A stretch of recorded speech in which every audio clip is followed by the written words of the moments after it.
નમસ્કાર મિત્રો, હું ચુડાસમા પરસોત્તમ આપ દરેક મિત્રોનું ટીએમ આઝાદ વતી દિલથી સ્વાગત કરું છું। મિત્રો, આજના વિડીયોની અંદર નવી ભરતી એટલે કે ગુજરાત પોલીસ ભરતી 2024 વિશે 3 ડિસેમ્બરના રોજ ઓનલાઈન અરજીઓ છે તે ચાલુ થઈ ગઈ। દરેક ઉમેદવાર મિત્રો જાણે છે જે આ મિત્રો ગઈકાલે બપોરે 2 વાગ્યા બાદ ઓનલાઈન અરજીઓ ચાલુ થઈ અને પ્રથમ દિવસે એટલે કે રાત્રિના 9-10 વાગ્યા સુધીમાં કુલ કેટલા ફોર્મ ભરાયા એમનો આંકડો જાણીને તમે પણ ચોંકી જશો। જે આ મિત્રો પ્રથમ દિવસ હતો, વેબસાઇટ છે થોડી ઘણી હેંગ થતી હતી, છતાં પણ આ ફોર્મનો આંકડો જોઈને તમે પણ ચોંકી જશો। જે આ મિત્રો પ્રથમ દિવસે કેટલા ફોર્મ ભરાયા જો તમે પણ જાણવા માંગતા હોય તો વિડીયોને ખાસ કરીને અંત સુધી અવશ્ય જુઓ। સૌ પ્રથમ મિત્રો વિગત જોઈએ, તમે અહીંયા જોઈ શકો છો 3 ડિસેમ્બરના રોજ લગભગ 9:25 સુધીમાં જે છેલ્લું ફોર્મ મેં ભરેલું હતું તે ફોર્મની અંદર જે અરજી નંબર આવે છે તેમાં તમારો ડિટેલ હોય છે કે કુલ કેટલા ઉમેદવાર મિત્રોએ ફોર્મ ભરેલા છે।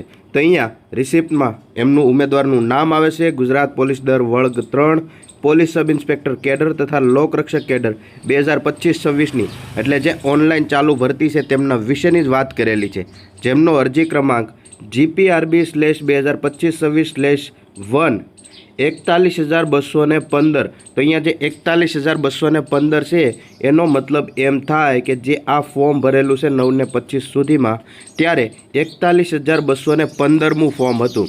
જે આ મિત્રો અહીંયા માત્ર જે ફોર્મ કન્ફર્મ થયેલા છે તેમની વિગત હશે। 41,215 જેટલા ઉમેદવાર મિત્રોએ લગભગ 3 ડિસેમ્બરના રોજ એટલે કે પહેલા જ દિવસે બપોરના 2 વાગ્યાથી લઈને રાત્રિના 9:25 સુધીમાં 41,000 જેટલા ઉમેદવાર મિત્રોએ ઓનલાઈન અરજી કરી ચૂક્યા છે।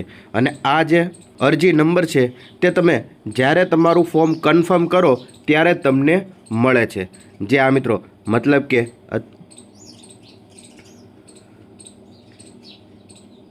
અત્યારે જ્યારે તમે આ વિડીયો જોઈ રહ્યા હશો ત્યારે લગભગ આ આંકડો છે તે લગભગ 1 લાખ આસપાસ પણ પહોંચી ગયો હશે, કારણ કે ગઈકાલે સાંજે રાત્રિના 9:30 વાગ્યા આસપાસ 41,000 સુધી ફોર્મ ભરાઈ ગયા હતા।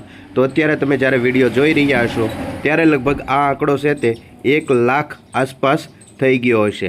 જે આ મિત્રો આવી રીતે ગુજરાત પોલીસ વિભાગની અંદર કોન્સ્ટેબલની વાત કરીએ તો 12 પાસવાળા ઉમેદવાર મિત્રો ફોર્મ ભરી શકે છે। જ્યારે પીએસઆઈની વાત કરીએ તો પીએસઆઈ માટે તમારે ગ્રેજ્યુએશન કરેલું કમ્પલસરી હોવું જોઈએ। મતલબ કે એક ઉમેદવાર છે તે જો ગ્રેજ્યુએશન કરેલું કમ્પ્લીટ હશે અને 12 પાસ પણ હશે તો તેવા ઉમેદવાર મિત્રો બંને ભરતીની અંદર એક જ સાથે ફોર્મ ભરી શકે છે। ફોર્મ કઈ રીતે ભરવું જો એ પ્રોસેસ હજી પણ ન ખબર હોય તો આ ચેનલની અંદર વિડીયો તમને મળી જશે, ત્યાં જઈને તમે જોઈ શકો છો। તેમાં મોબાઈલથી કઈ રીતે ફોર્મ ભરવું તેમની સંપૂર્ણ પ્રોસેસ આખી દર્શાવેલી છે। જે આ મિત્રો આવી રીતે લોકરક્ષક કોન્સ્ટેબલ તથા પીએસઆઈ ભરતીને ધ્યાનમાં રાખીને એક મહત્વની કહી શકાય એવી વિગત હતી જે વિડીયોની અંદર ખાસ કવર કરી। આવી માહિતી જોતા રહેવા માટે હમણાં જ ચેનલને સબસ્ક્રાઈબ જરૂરથી કરી લેજો।